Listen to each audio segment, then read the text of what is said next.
حضرت عمار حضرت یاسر سے نیچے والی سیڑھی پر تھے، ہم وہاں جمع ہو گئے، اور سمیت عمار یقول، کہتے میں نے سنا عمار کو کہہ رہا تھا ان عائشہ قد صارت الى البصرہ واللہ انہا لزوجۃ نبیکم فی الدنیا والآخرہ۔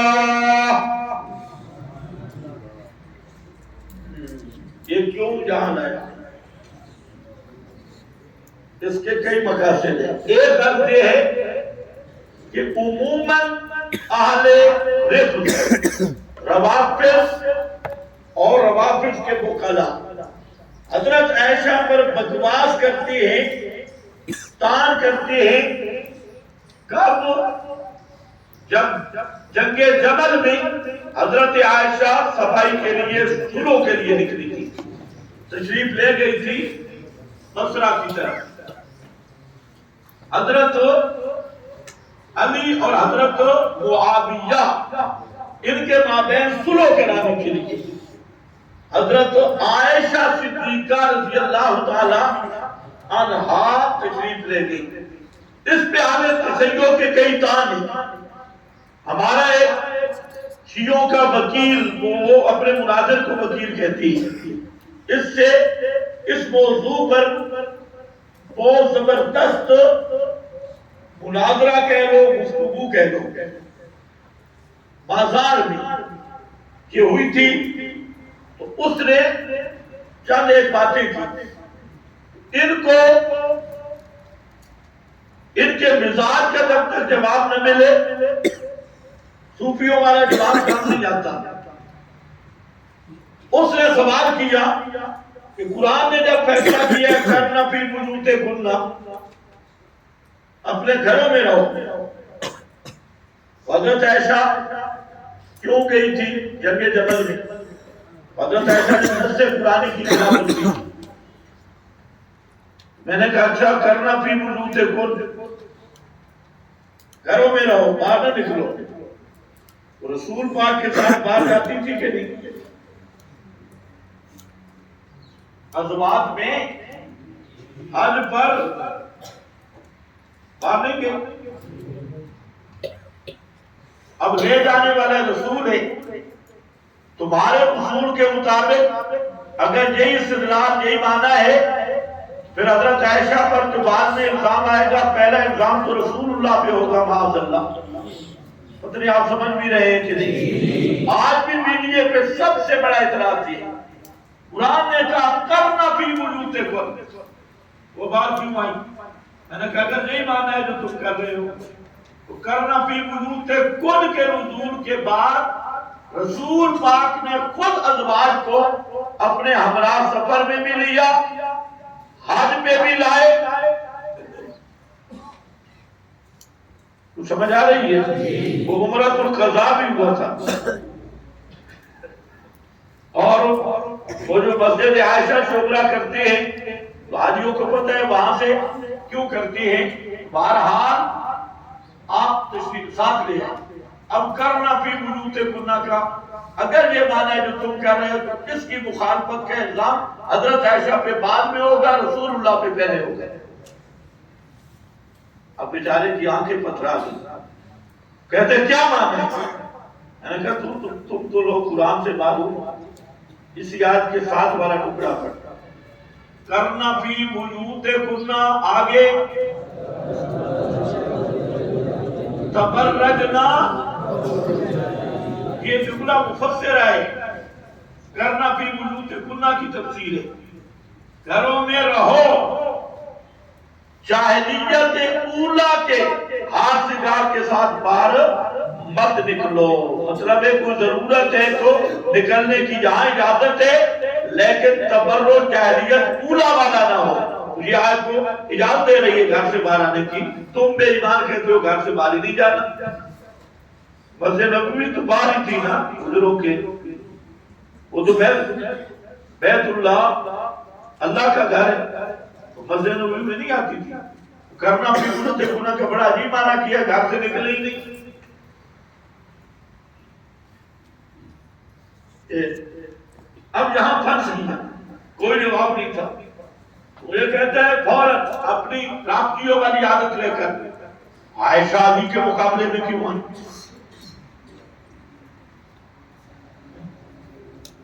میں نے کہا مجھے نہیں بتا بیٹا ماں کے مقابلے میں کیوں آیا؟ سمجھے ہو؟ عائشہ علی کے مقابلے میں کیوں آئے؟ اب آپ کے لوگ آگے تعویلیں کرتے ہیں. میں نے کہا کہ وکیل صاحب بیٹا ماں کے مقابلے میں کیوں آیا؟ قرآن نے تو کہا لا تقل لہما اف ولا تنہرہما.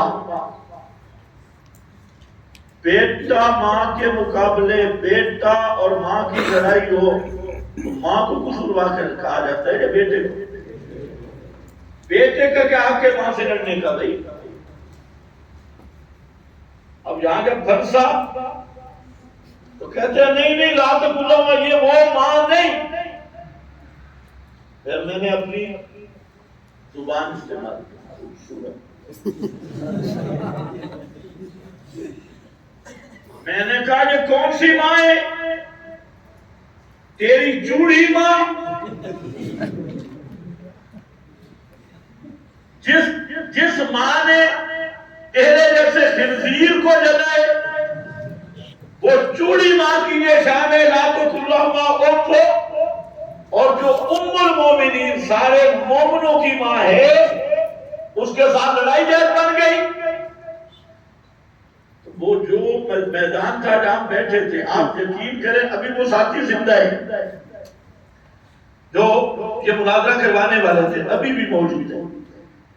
تو وہ درمیان سے اس طرح بھاگا، مجلس مناظرہ چھوڑ کے اس طرح پیچھے ہاتھ باندھ کے اس کے اپنے ساتھی دیکھ رہے تھے جا کے در آیا. ایسا بھاگا کہ پھر آج تک ہم نے اس کو نہیں دیکھا. یہ سب سے بڑا اعتراض ہوتا ہے حضرت عائشہ جنگ جمل میں کیوں گئی؟ ماں تھی، دونوں حضرت عائشہ کے بیٹے تھے، حضرت علی بھی حضرت، اور دو بیٹوں میں اختلاف ہو جائے، ماں اگر صلح کے لیے جائے کون سا شرعی عذر ہے، کون سا شرعی عیب ہے؟ دونوں حضرت عائشہ کے بیٹے تھے اور ایک تیسرے بیٹے کے قصاص کا مسئلہ تھا. تو ام المومنین وہاں چلی گئی تو کیا ہوا؟ کراچی دارالحکومت کا ایک بڈھا ابلیس، اس نے جہاں پر رابطیوں کی ترجمانی کی اور حدیث سے ہو اب لکھ ماری کہ ہو اب مقام کے کتے حضرت عائشہ صدیقہ پر بھونکے. تو آپ نے فرمایا تھا میری ایک بیوی ہو اب مقام پہ جائے گی، ہوا مقام کے کتے اس کو بھیجیں گے، بھونکیں گے اور آگے پھر دوسرے ٹکڑے ملا لیے، وہ نہ حق پہ ہوں گی اور حق پہ نہیں ہوں گی، فلا فلا یہ ساری تمہیں ملا دی. کہتے ہیں جب حضرت عائشہ مقام ہو اب پر پہنچی تو وہاں کے کتے بھونکنے لگے. یہ مقام ہو اب پہ، یہ جہاں کے محقق اس کو ہو پڑھ رہی ہے، ہو اب تربزن کوکب. یہ پنڈی والا ابو جہل قریشی بھی پڑھ رہا تھا مقام ہو. زندہ باد محقق اعظم شیخ کے رکھ ہو اب. کتے بھونکے. حضرت عائشہ نے پوچھا یہ کون سا مقام ہے؟ معاذ اللہ دو صحابہ نے جھوٹ بولا، انہوں نے کہا یہ مقام حوض نہیں ہے، یہ کوئی اور مقام ہے. اور بڑے بڑے عظیم صاحب ہیں. یہ وہ کراچی والا بڈھا لکھ رہا ہے ریٹائر من الایمان. تو اب یہ روایت لکھی، حالانکہ میں نے اتنا جملہ کہا، میں نے کہا مقام ہو اب کے کتے نہیں بھونکے، کراچی کا کتا بھونک رہا ہے. مقام ہو اب پر کوئی کتا حضرت عائشہ کو نہیں بھونکا، کراچی والا کتا دارالحکومت میں بیٹھ کے بھونک رہا ہے. بڑا شور، بتو واہ. اتنی زیادتی. اور نے کہا میری اتنی زیادتی, تمہارے 2 ٹکوں کے مولوی کے بارے میں نے بات کی تو میں تو بن گیا مجرم. اور وہ مولوی کس کے بارے میں بات کر رہا ہے؟ حضرت عائشہ صدیقہ رضی اللہ تعالی عنہا کے متعلق. تمہیں وہ انصاف والا پڑھنا نظر نہیں آتا؟ ایسے لاکھوں مولوی حضرت عائشہ کے جوتے کی رات اور اس ریت لگی ہوئی خاک اس کا مقابلہ بھی نہیں کر سکتے, لیکن مولوی پرستی اتنی ہے کہ اس کو تنبیہ کی گئی نہیں ماننا یہ روایت ٹھیک نہیں ہے, یہ جو تو نے نقل کی یہ صحیح نہیں. اس نے اپنے شاگرد کو کہا, ایک ہمارے ساتھی نے اس کو لکھ کے بھیجا یہ روایت نہیں صحیح. اس نے پھر رسالہ لکھا ہے اس روایت کو ثابت کرنے کے لیے. یعنی ان کے دل میں مقدسات اسلام کی ذرا قدر نہیں. یہ لوگوں کو صرف یہ بتاتی ہے کہ ہم مقدس ہیں, ہمارا تقدس قائم رہے, ہماری بزرگی قائم رہے. جب تنبیہ ہو گئی کہ حدیث ہے اب یہ حتیٰ کہ ان کے والد صاحب نے مفتی صاحب نے صاحب لکھا ہے کہ اگر کوئی ایسی حدیث آ گئی جو کسی صحابی پر طعن یا عیب کرتی ہو تو وہ چاہے بخاری مسلم میں ہو, صحیح السند ہو, وہ واجب الرد ہوگی کیونکہ صحابہ کی امت قرآن سے ثابت ہے اور خبر باعث ضروری ہے اور ذات کتاب اللہ کا مقابلہ نہیں کر سکتا. لیکن جب آدمی بے ایمان ہو جائے تو اللہ ہی اسے ہدایت کے لے آؤ. بار بار سمجھانے کے وہ پھر رسالہ لکھ دیا یہ حدیث اب کی تقویت میں کہ یہ صحیح ہے اور یہ باقی صحیح. یعنی اپنی بےزتی یا تکبر ان میں بظاہر بڑے صوفی بنیں گے, بڑے اللہ بنے, لیکن اندر پورے ابلیس, پورا تکبر.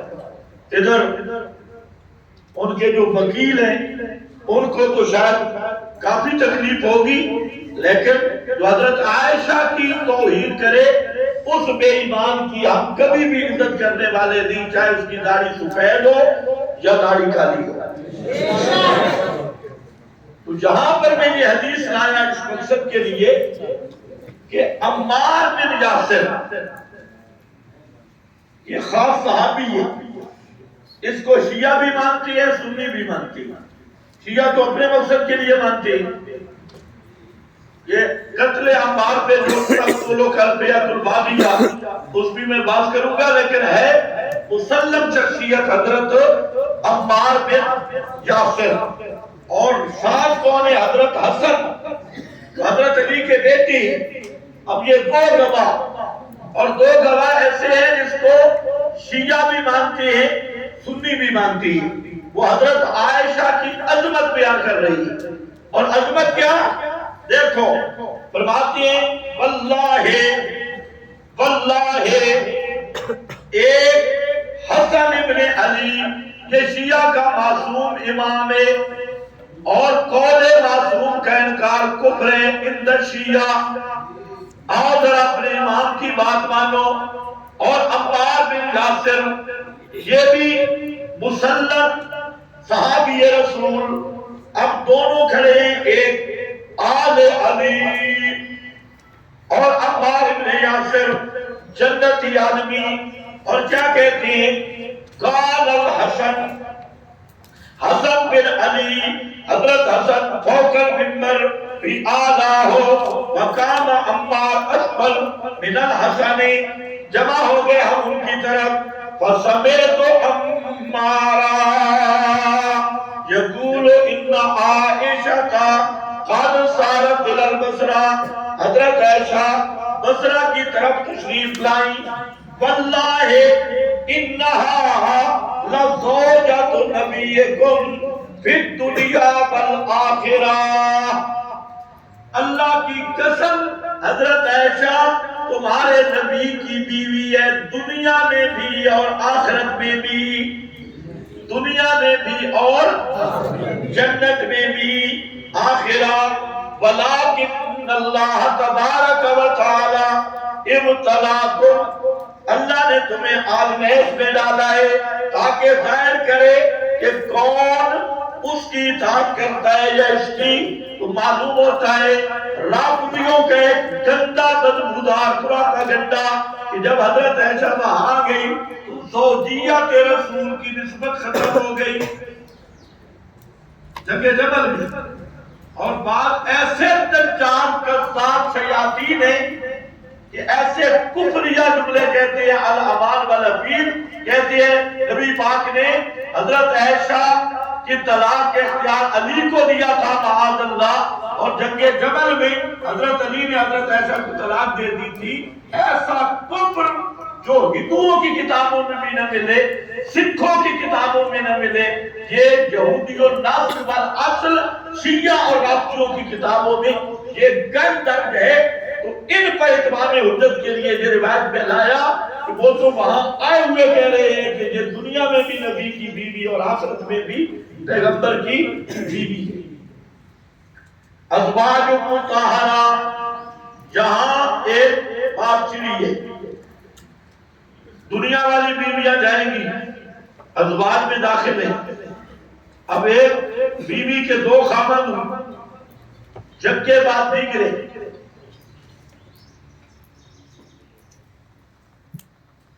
خاوند مر گیا، اس نے آگے نکاح کیا، اب اس کے وہ بن گئے نا، یہ کس خاوند کے ساتھ جنت میں جائیں گے؟ اب ذرا خیال کرنا، یہ جائے گی آخری خاوند کے ساتھ۔ اور حضرت حذیفہ فرماتی ہیں لذالک حرم ازواج النبی، ضابطہ یہ ہے کہ بیوی آخری خاوند کے ساتھ جنت میں جاتی ہے، اور یہی وجہ ہے کہ رسول پاک کی بیویوں کا نکاح آپ کی وفات کے بعد آگے حرام کر دیا گیا، لأنہن ازواج فی الدنیا وازواج فی الجنہ، اس لیے کہ پیغمبر کی بیویاں دنیا میں بھی آپ کی بیویاں ہیں اور جنت میں بھی آپ کی بیویاں ہوں گی۔ اور للڑ کو بھی بیویوں سے نکاح اس لیے جاتی کہ نبی زندہ ہے، دوست پیش بات ایسی بے تکی بات، نبی زندہ اس لیے بیویوں سے نکاح نہیں۔ واہ واہ، اس کا مطلب ہے کہ اس للڑ کے عقیدے میں ماں سے نکاح جائز ہے جب ماں فوت ہو جائے۔ تو میں نے گمن صاحب کو کہا تھا کچھ تقریب رکھ، ابھی تک تو نہیں رکھی۔ تو ایسی چبل والے استدلال بھی ہو، کچھ اللہ نے عقل بھی دی ہے، کچھ غیرت بھی ہو۔ اب یہ کہنا نبی کی بیویوں سے اس لیے نکاح نہیں، نبی زندہ ہے، لوگ کہتے ہیں سبحان اللہ سبحان اللہ۔ تو نبی زندہ ہو اور بیویوں سے نکاح نہ ہو تو اس میں کوئی کمال ہے؟ خصوصیت کیا ہے؟ زندہ تو ہمارا ریونڈی بھائی بھی ہوتا ہے، سال اندرون بے روح رہتا ہے، لیکن بیوی سے آگے نکاح نہیں ہو سکتا۔ تو خصوصیت کیا ہے؟ خصوصیت بنتی تب ہے امتی مر جائے تو اس کی بیوی آگے نکاح عزت گزار کے کر سکتی ہے۔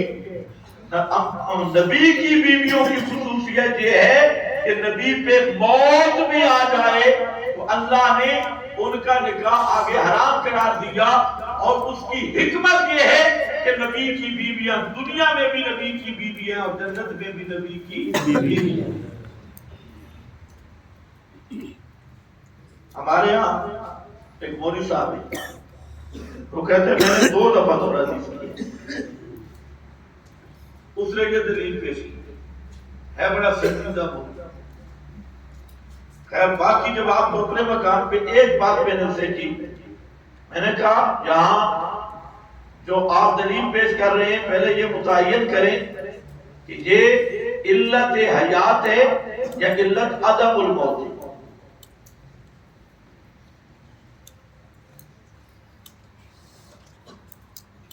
کیا سن رہے ہیں؟ اگر علت بنائے گا تو یہ علت عدم موت کرتی ہے، کیونکہ موت سے تو نکاح ٹوٹتا ہے، اور بیویوں کا آگے نکاح اس لیے جائز نہیں کہ نبی زندہ ہے، یعنی نبی پر موت نہیں آئی، عدم موت کی دلیل ہے اور اسی پہ کھڑا ہونا موت نہیں ہے. کہتے ہیں موت میں مانتا ہوں. جب موت مانتے ہیں وہ یہ نکاح والی دلیل کیسے بنے گی؟ جب ایک دفعہ تو موت مانتا ہے تو موت ہی سے تو نکاح ٹوٹتا ہے. پتہ نہیں تمہیں سمجھ نہیں آ رہی ہے؟ موت اگر مانتا ہے تو پھر موت سے تو نکاح ٹوٹ جاتا ہے. ادھر تو دلیل بنا رہا ہے نکاح اس لیے نہیں کہ نبی زندہ ہے. تو اس کا مطلب کیا؟ نبی پہ موت نہیں آئی. مان لے پھر کیوں گفتگو آسان کرنا؟ دعویٰ کرنا پیغمبر پر موت نہیں ہے تو منکر موت کا، موت کا منکر ہے. قادیانی کی طرح جس طرح ان کے ختم نبوت کے معنی میں گڑبڑ کی، موت کے معنی میں گڑبڑ کی.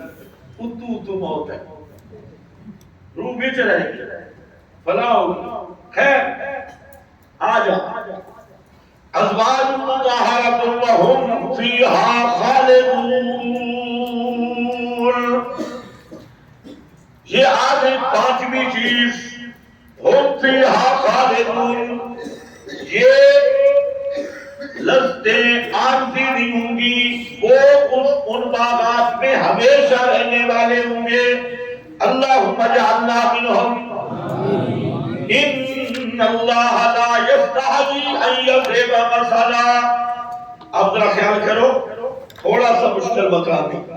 ان اللہ لا یستحیی، بے شک اللہ نہیں رکتا یہ کہ بیان کرے مثلا کوئی مثال، ما بعوضۃ خواہ مچھر کی ہو، فما تو کہا یا اس سے بھی اوپر، فَأَمَّا الَّذِينَ آمَنُوا، بہرحال وہ لوگ جو ایمان لائے، فَيَعْلَمُونَ أَنَّهُ الْحَقُّ مِنْ رَبِّهِمْ، بس وہ جانتے ہیں کہ وہ مثال الحق کو بہت موقع کی ہے، من ربهم، ان کے رب کی طرف سے. وَأَمَّا الَّذِينَ كَفَرُوا، بہرحال وہ لوگ جنہوں کفر کیا، بس کہتے ہیں ماذا اراد اللہ، کیا ارادہ کیا اللہ نے بہذا، اس حقیر مثال کے ساتھ، بہذا مسئلہ، اس حقیر مثال کے ساتھ گمراہ رکھتا ہے اللہ بہی، اس کے ساتھ کثیرہ، بہتوں کو، وَيَهْدِي بِهِ كَثِيرًا، اور ہدایت دیتا ہے اس کے ساتھ کثیرہ، بہتوں کو، اور نہیں گمراہ رکھتا بِهِ، اس کے ساتھ إِلَّا الْفَاسِقِينَ، مگر حد سے نکلنے والوں کو. ان اللہ لا یستحیی ان یضرب مثلا سے کیا مرادی؟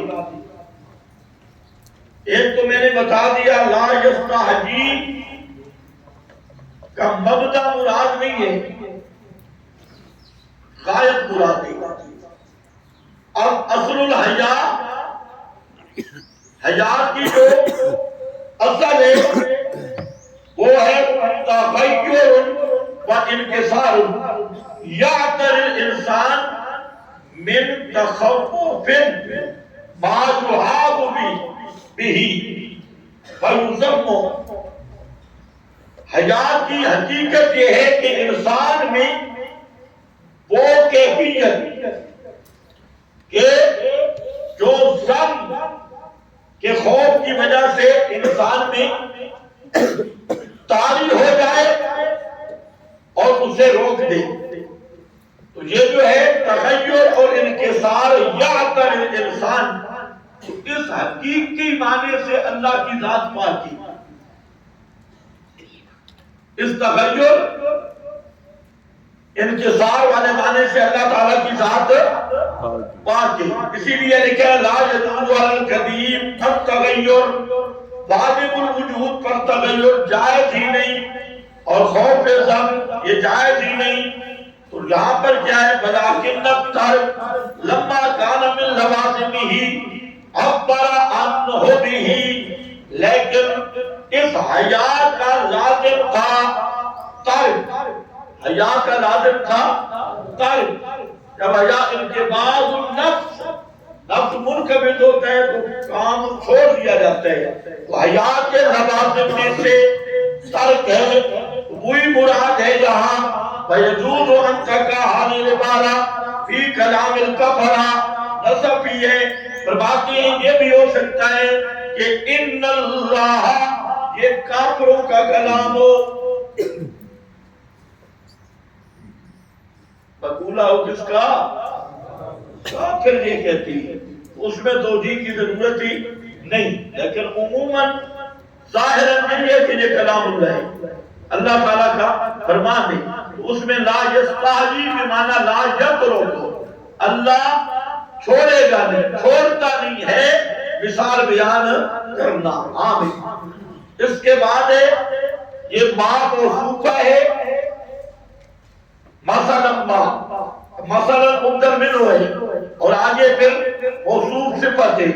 وما فوقہا فوقیت فی الحکارت مرادی. اب دیکھو یہ شبہ کا جواب ہے. پہلا شبہ تھا قرآن پیغمبر خود بناتے ہیں، کیوں؟ نزلنا. اب شبہ آیا یہ قرآن اللہ کی کتاب نہیں.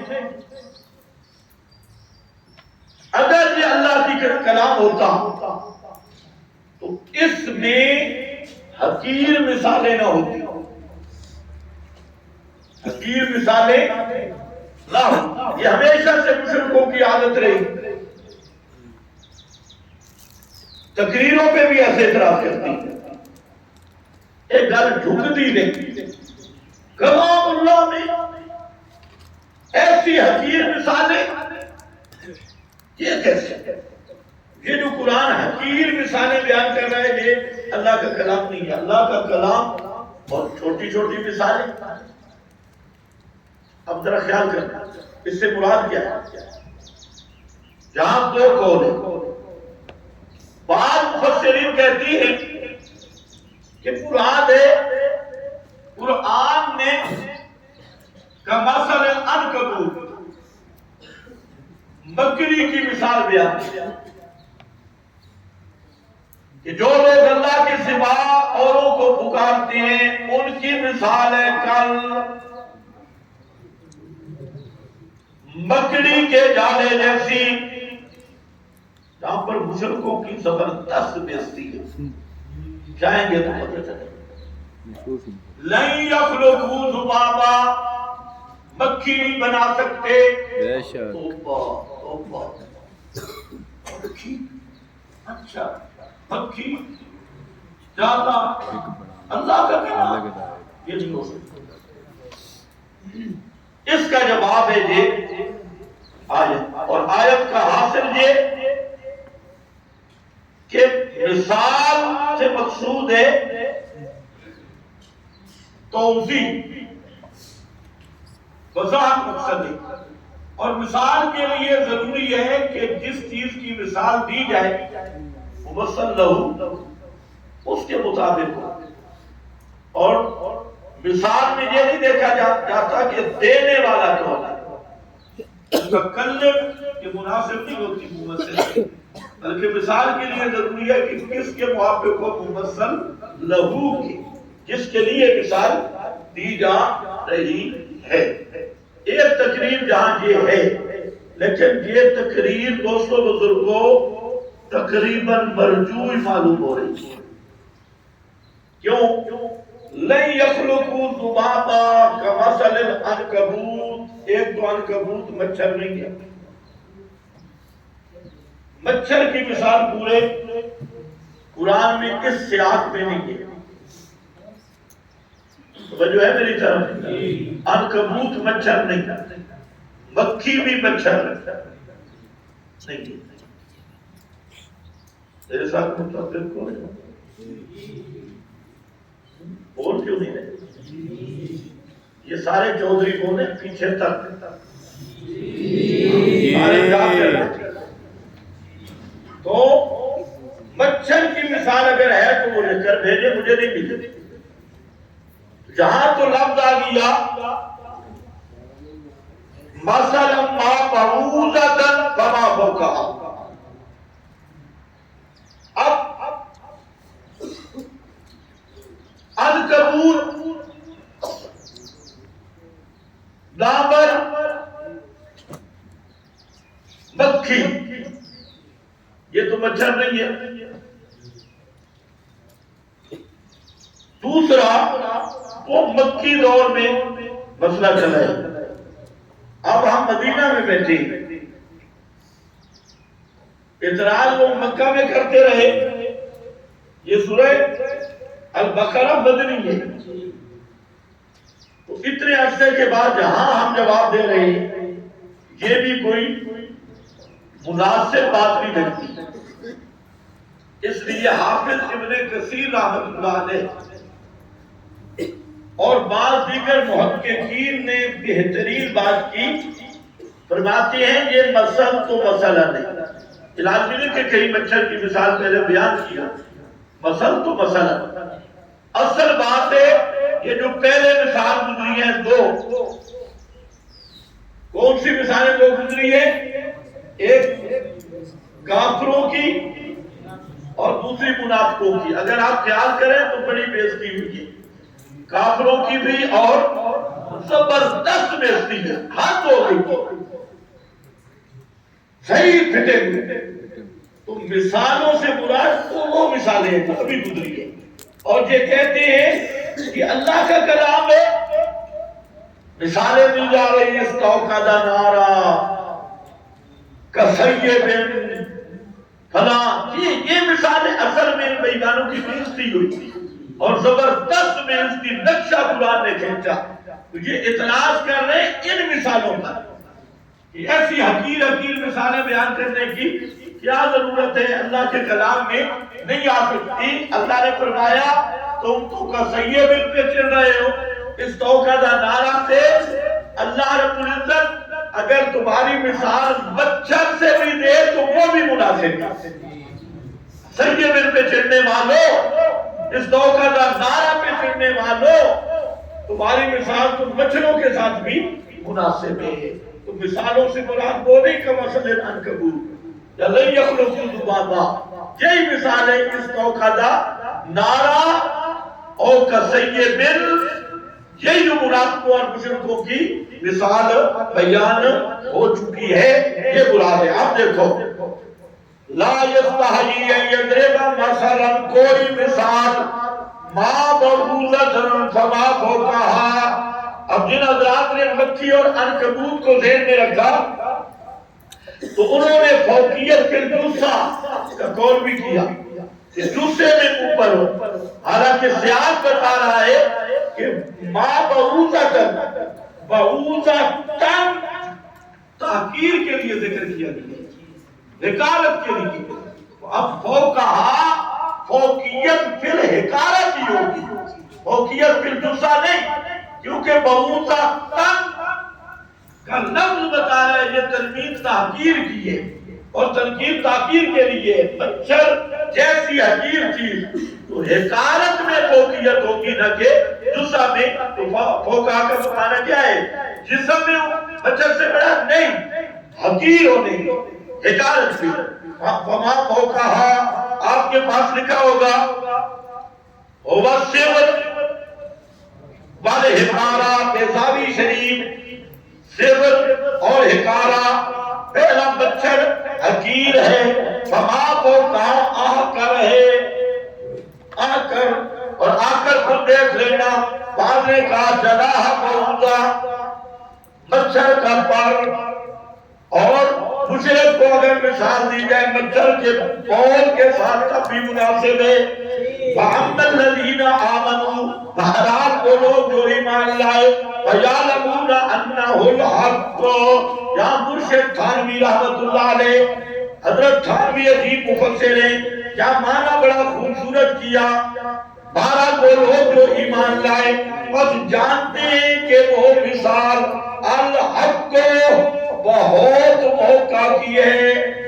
الحق کا معنی بہت موقع کی، خیستہ معنی بہت خوبصورت معنی، بہت موقع کی مثال ہے، اور پنجابی معنی جو ایمان لائے فیعلمون وہ جانتے ہیں انہ الحق کہ مثال ڈھکی لاٹھی ہے، صحیح ڈھکی ہے مثال، دھبی ہے مثال، انہ الحق من ربہم فاما الذین کفروا بہرحال وہ لوگ جنہوں نے کفر کیا فیقولون ماذا اراد اللہ کہتے ہیں کیا ارادہ کیا اللہ نے بہذا اس حکیم مثال سے، کیا ارادہ کیا، کیا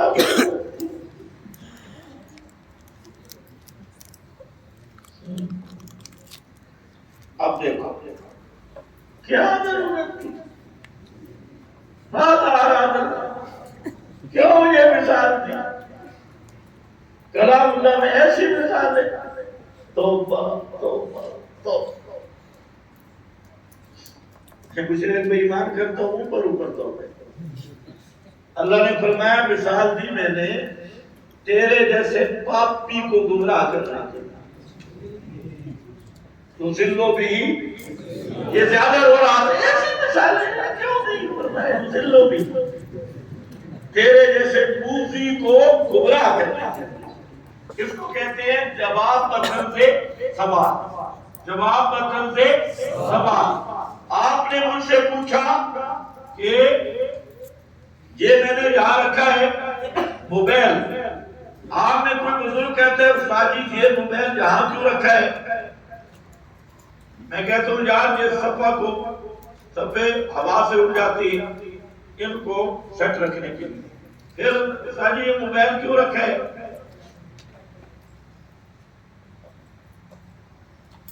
اب اس کا جو سوال ہے جواب کیا ہو تیرے سر پہ مارنے کے لیے، یہ کہتے ہیں جواب بطر سے سوال۔ اور حدیث میں بھی ہے ایک وہ عربی نبی پاک علیہ السلام کے پاس آ گیا اور کہتا ہے آپ نبی ہیں؟ جی اچھا یہ مجھے بتا میری پتلی کے پیٹ میں کیا ہے؟ ساتھ ایک آدمی کھڑا تھا صحابی تھا، اس نے کہا تو نے ان سے بتی دی اور تیرا نطفے سے بچہ ہے۔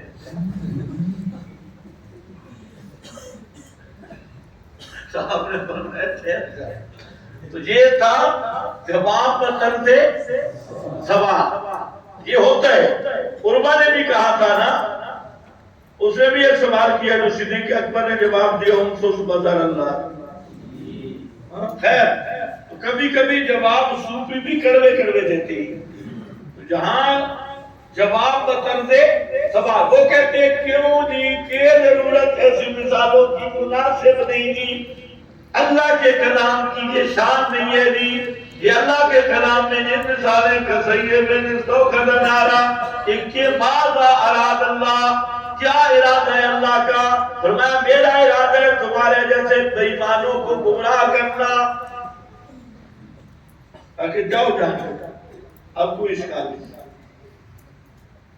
یضل به کثیرا ویہدی به کثیرا، یضل به حاشیہ ہے یضل به، جہاں پر ماسٹر امین نے عجیب خط لگے تھے، ماسٹر اکاڑوی نے یاد لکھا ہے کہ قرآن مجمل کتاب ہے اور قرآن پڑھنے سے آدمی گمراہ ہو جاتے ہیں۔ قرآن مجمل کتاب ہے، قرآن سے آدمی گمراہ ہو جاتے ہیں۔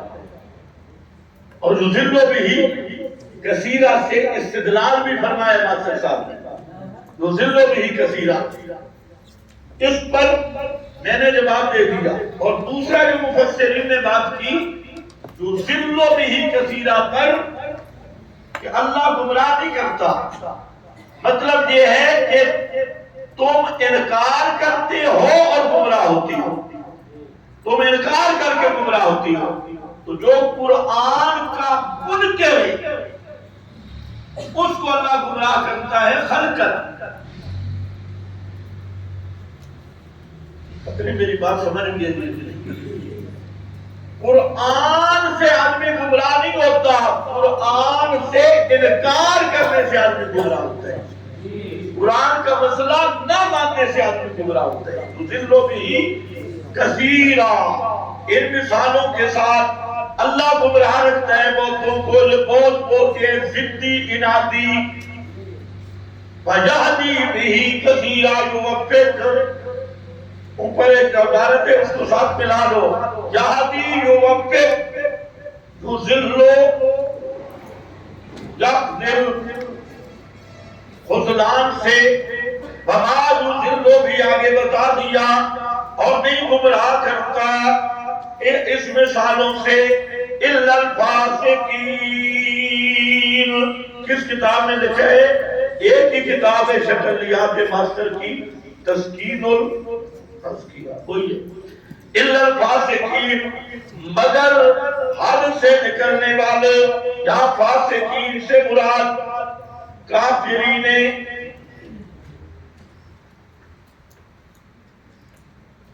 کتنے جواب ہو گئے؟ تو کتنے ہو گئے؟ ایک تیسرا بھی لکھا ہے فائدہ نمبر 5 پر، ہوا من قول الکافرین یضل به کثیرا ویہدی به کثیرا۔ یہ کیا ہے؟ من قول الکافرین، اے ما مراد اللہ بہذا هذا المثل الذي يفرق بين الناس الى ضلالۃ والى هدى۔ یہ کافروں کا مقول ہے۔ ماذا اراد اللہ بہذا، اللہ کو اس مثال بیان کرنے کا کیا مطلب ہے جس مثال سے بہت گمراہ ہو گئے؟ تمہیں کوئی سمجھ نہیں ہے؟ یہ من قول کفار، نہیں بولتے کیوں نہیں؟ بکر ضائع کر رہے ہو، سمجھ آئیے یا بیان کروں؟ یضل به کثیرا، یہ قول کفار، جیسے اوپر کہہ رہے ہیں ماذا اراد اللہ بہذا مثلا یضل به کثیرا ویہدی به کثیرا۔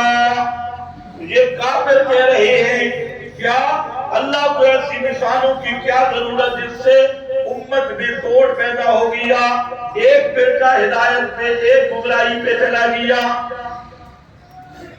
ایسا توڑ والی تقریر نہیں کرنی چاہیے۔ یہ کون کہتے تھے؟ اچھا خیر، فاسقین سے مراد منافقین کافرین دونوں۔ من بعد میثاقہ، بعد اس کے، ہاں اللہ